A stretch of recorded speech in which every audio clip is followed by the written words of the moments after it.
Mark, how are you? Good morning, Jay. How are you? Very good, no complaints here. Good stuff, mate. Good. Mark, just team news ahead of Aston Villa? Yeah, so I'm expecting everyone to train today. So I think we got everybody up for selection, which is positive. Gabby obviously came off. It was a foot injury, but seems to have been okay, so she'll train today. If there was a doubt, it would only be that, but as I say, she'll train today, so hopefully she gets through that. Full training, so yeah, hopefully a full squad to pick from.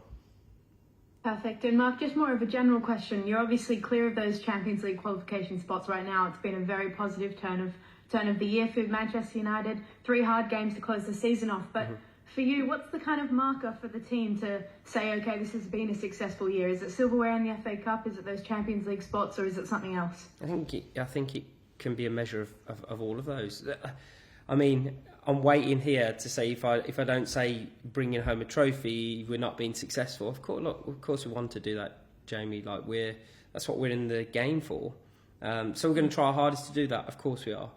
I think from that, you know, the points total to Chelsea is obviously a big one. So you have to rely on them to lose. But so for us, it's all about performance and trying to win each game. You know, we look at the Villa game next, and we can only focus on that. We know there's 3 games at the end of the season that are tasty for everybody in the league to watch. But for us, yeah, I think it's just about, look, we performed, barring the final bits in the game against Liverpool, like we had literally total control. I don't think they had a touch in our box till the 42nd minute. So, you know, it was a moment where we need to manage better.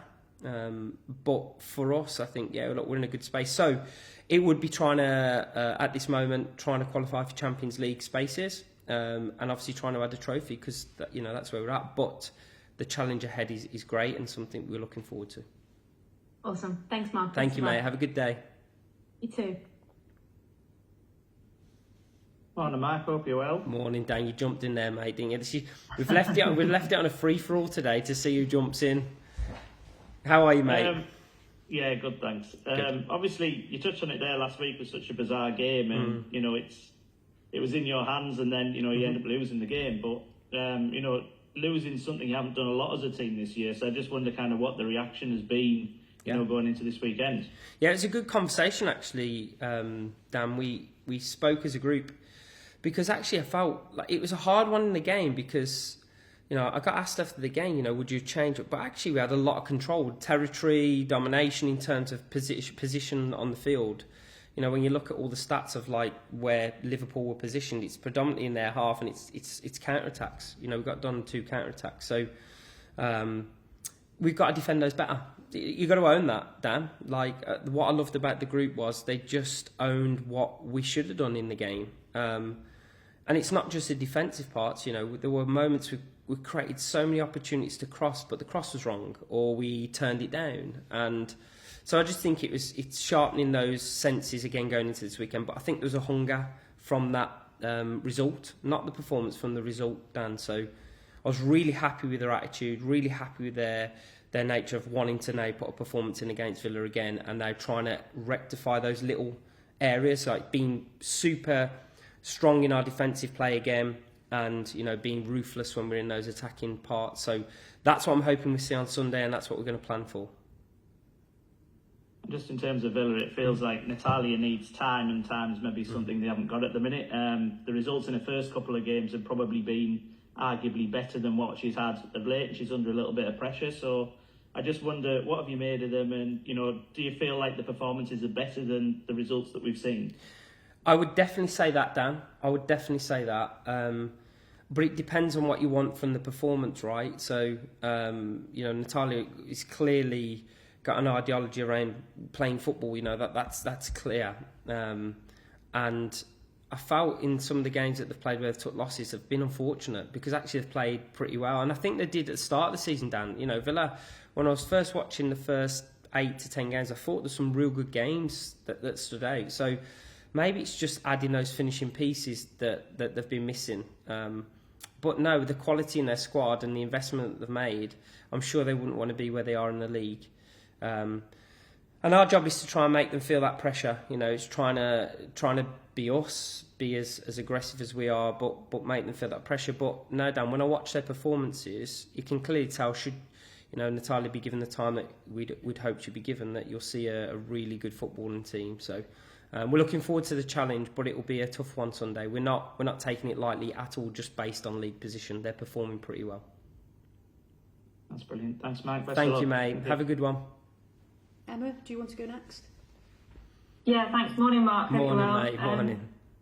I just kind of follow on what you were saying there, Stan, about Villa. Given all the context that you've just given around the performances, I suppose, are you surprised by the position that they're in? If you look at the start of the season where you might have seen them now, would you have expected them to be 1 point off the bottom? No chance. No, and I don't know. Obviously, I'm not being involved in and around the every game. I don't know what it is, but I'm sure you'll agree with me. Like it's I'm certain that the players and so on that they can be a really dangerous team. Like they can push on from where this might be a season they want to forget, but there's still lots of games to play, and the way that they want to play, I'm sure it will grow great. It'll be good fruition for them in the future, but they're in a tough moment. But knowing their characters and knowing some of their players, they've got tough characters in there too. So I think they can balance this moment and then grow from it. But yeah, I wouldn't expect them to be where they're at. But also, when you're a team in that position, you're also very dangerous. So we're going to take them. We're not going to take them lightly at all. We look at Liverpool last week, and Liverpool were in a better position, but obviously not as much as they probably would have wanted this season.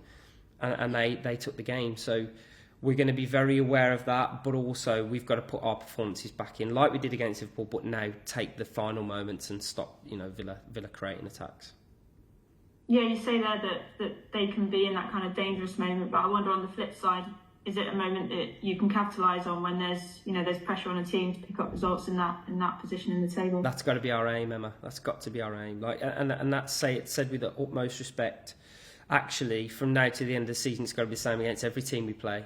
So it doesn't matter whether Villa are sitting near the bottom or whether we're playing Chelsea or at the top in a few games' time. Like we've got to continue. We've got 6 games left plus an FA Cup semi-final. So we've got to play with no regrets, and that's what I'm going to make sure we challenge ourselves to do within these games. All the best. See you on Sunday. Thank you, mate. See you Sunday. Catherine, if you want to go next, please. Hiya. Good morning, Good morning, Catherine. I'm all right. You?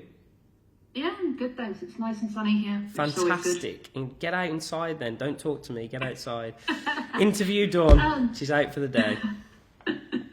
Just wondering, you talk about Villa being a really dangerous team down in that bottom kind of period. What do you think the main kind of difference is when you're playing a team that's fighting for those Champions League spots or fighting for the title versus a team that's fighting down at the bottom, fighting to survive? What do you think the main difference are? I think it's a psychological challenge of should you go up in the game, and that it can be like, oh, here we go again kind of feeling. And I think that's the sole difference. When you're winning games of football and you're pushing towards Champions League, it's here we go again. It's a different way of saying it, and it's a different way of feeling it. And so maybe Villa are in that space, but also knowing their characters. I don't. This is a tough moment for them, but I know they'll grow from it. I wouldn't fear for Villa. I think Palace have done fantastically well to pick up that result against them. But Villa have the chance and any ability to have a run and put a game together. So we got to make sure we're at our very best on Sunday. That's what I know for sure, and I think that'll be the key difference. It's here we go again versus a positive here we go again. And I just wonder, we've had quite a while now since they've had the new manager in, what you've kind of made of the changes that there have been, and if you think they're kind of a different animal than they were earlier in the season. Yeah, it's a strange one, because I actually thought that the start of the season they were playing really good football, so it just clearly wasn't connecting in the final third attacking wise, I think, with the talent that they had. So that doesn't mean that the talent isn't there and that threat isn't there. It just means it wasn't clicking. Whereas I feel now, you can clearly tell entirely from her background is, and again, not to be cliche, but a possession-based coach. And and you can tell that they have really good build-up structures. They have clear understanding of when to rotate into position to receive, higher and lower than the lines. But I think for us, it's only time will tell whether she can get the best out of them in an attacking sense, and I hope on Sunday that they don't. Brilliant, thanks, good luck. Thank you very much, thank you. Phil, next, if you've got any questions, please. Hi, Mark. Good morning, Phil, how you doing? I just wondered if I could get your thoughts on this World Sevens football tournament that's been announced, said to be taking place in May. I just wondered if it's something United might get involved in, what your sort of take on it was in general. Yeah, I believe, look, I don't know too much about it, Phil. As you can imagine, I'm in the middle of a season now which is bearing its end, and we need to make sure we're in a focus point for it. But I think, Tom's on the call, I think maybe he's done a report on it. So, yeah, look, I think it's trying to do something different within the women's game. I'm not sure whether it's good or bad yet because we don't know all of the rules, regulations. I'm pretty sure that the club would be a club that probably be an interesting target for them to be put into a tournament like that. But as I say, I know very little about it right now, Phil. I'm sure I'll be able to ask questions about it as it goes throughout, but my focus is on the Villa game. Okay. Maybe for now then. I don't. Yeah, again, maybe Phil. I don't know. Like, genuinely, those decisions will be made higher at the club, not from me. And then obviously consulted with the players, because that would be something that, for me, I don't. Is there merit to a tournament like that if it helps other players that maybe are not going to the Euros or something like that? Maybe it's something that I don't think we should dismiss. Having a look at something like that, whether it's right or wrong, is only on the welfare of the players. Like, if players want to go and do something like that, then I don't see it being negative. But it has to be really thought out in all of those processes and make sure the players are at the centre of it. Because if they are and they want to do it, then maybe it's an option. So, just to go back to your point, it's probably a maybe based on those situations. Right, cheers. All Good right. luck for the weekend. Thank you, Phil. And finally, Tom, if you've got any questions. Yeah, morning, Mark. Nice Good to morning, see you. Tom. Nice haircut, mate. Thank you. I wanted to ask, I follow up on Phil's question. With this new seven-side tournament, they've not named any of the teams involved. We don't know who it is, but we do know that the winning team will get $2.5 million US. And I suppose I'm just wondering, first of all, let's just, if we hypothetically say that it's not, it's one of your rivals, for example, or another team around Europe, what would it make you feel, to see somebody else suddenly have that kind of injection into their women's football budget? It sort of feels like an exciting thing for the women's game, but is it also, if hypothetically it was Chelsea, is that also not a little bit like, oh wow, that's a lot more money for the team that's already, got a lot of wealth behind them in the women's game, relatively, speaking, for women's football. Yeah, and obviously I think you've done the report, Tom. So again, you probably know a lot more than I do. But I look, I don't think it should be dismissed, because if players want to play something like that and it doesn't put them at risk, I think that's a really important thing. Don't put them at risk. It's a massive Euros, so the structure of the calendar is what it is. We all know. But if there are players that want to play in it and it's something that is good for the game and it grows the interest and it's exciting, I think, and I don't want to liken it to this, but you remember when you had the test match cricket and then you had the T20s. So it became an exciting kind of quick version of cricket. So, and again, not to compare it, but if that is something and the players are at the centre of it and it's welfare and there's a prize pot of that, for a club that is trying to push to, make waves and splashes, and it might be a really enticing kind of conversation. If it was a Chelsea that was to do it, something like that, then, I don't even want to think about that, Tom, to be honest, because it might. But again, should it be taken away because of something like that? I'm not sure. If invests, like we've been constantly talking about investment into the women's game, right? And I think if it's something that is viable, it works well, and everybody's on board, then maybe we should embrace something. Just different ideas, Tom. It's okay to do that at times. Thank you. So it was a slightly unfair hypothetical question. Can I just ask one other question, which is not related to that Sevens thing at all, but is still on the kind of topic of like players' schedules? Because obviously you've got so many players going to be involved in the Euros and your squad, not just with England, but whether it be with Norway and France and so on and so on.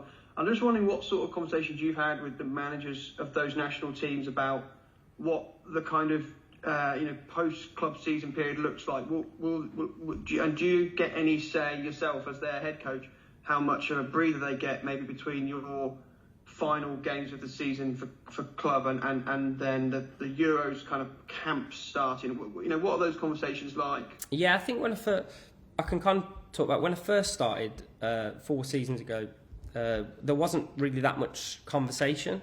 It's massively increased. Serena, I know we sit down and have conversations in terms of how to best look after the players, how best to. I think there's a mandatory period they must have off, and then it's an integration back into training. Because the other thing, I think we've spoken about this before, is if players have a break and then don't reintegrate to football quickly enough, it's actually detrimental to their performance anyway and their health. So most players, Tom, now work 360 round now, like it's constantly all throughout the year. So what is happening and what is increasing though is with the other nations that we're having more conversations.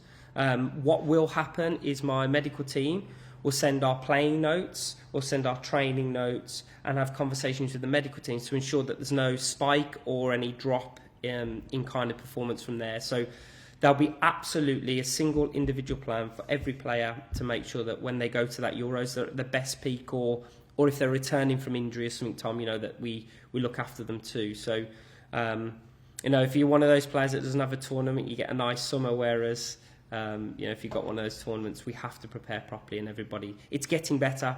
I still think we can increase it, but it's getting better. Thanks, Mark. Thanks very much, and good luck at the weekend. Thank you, Tom. Speak to you soon. Perfect. Thanks, everybody. Just to remind you that everything in today's presser is obviously embargoed till 9:30. However, we've got another piece of information which we'd like to just let you know. There will be a press release going out at 10. Helen will be sending out a press release. Millie signed a new contract for 3 years. So I don't know if anyone's got any follow-up questions with that. Obviously, we're delighted. So, yeah, if anyone's got any questions, that obviously will be embargoed till 10, please. Can I just ask how excited you are about that? Obviously, Millie's been a massive leader in this team, really, really consistent starter. She's been a great, part of Manchester United for many years. So how excited are you for that? One of the originals, right? So, yeah, look, she has a steep history in Manchester United. She's one of the, the kids that came through the academy. I'm so excited, Jay. Again, but I'm also a realist in terms of I've challenged Millie. I want Millie to be better. I want her to be as incredible as she is, as she can be a real leading light for our team in many moments. I want her to be even better because her next challenge should be to win things with Manchester United, and try and get us a place in an England team. So, and she's got work to do in order to do that on a consistency basis. But she's we are so grateful that she's part of our team, and it's a big part. I put her this year into my leadership group. That shows the growth that I think and how important she is to us. So I'm looking forward to that growth as well. Like, my job is to challenge her. It's anyone that comes to the club, anyone that re-signs, they're signing because they see the future at Man United. And that's positive because of all the noise that is reported that is false. Actually, when you see somebody that's been here all the time and still wants to remain here all the time, then it shows a lot about our environment and what she's going to do in it. And can I just say one more time, obviously, now she's with May Letizia, you've got the best defence in the league this season on record. You can work on that now and go forward with that. It's a long-term plan. How exciting is that? It's so exciting because actually, since I've been here, if you've watched my teams, I've constantly every year had to evolve, adapt, adjust. And those have been a real stalwart pair in the building of our solid foundations. And obviously Fallon's added to Mary from last year. So I think that consistency is key for me because it gives the same message. And but in that, and that's the secret sauce, is to make sure that while we're being consistent, that she's getting better. And so that's what I've challenged her to do. When I congratulated her on signing the contract, I was... right, come on, what's next? Let's move forward. And she's all on board. She's fully on board with what we're trying to do with her. Brilliant. Thanks, Mark. Thank you, Jay.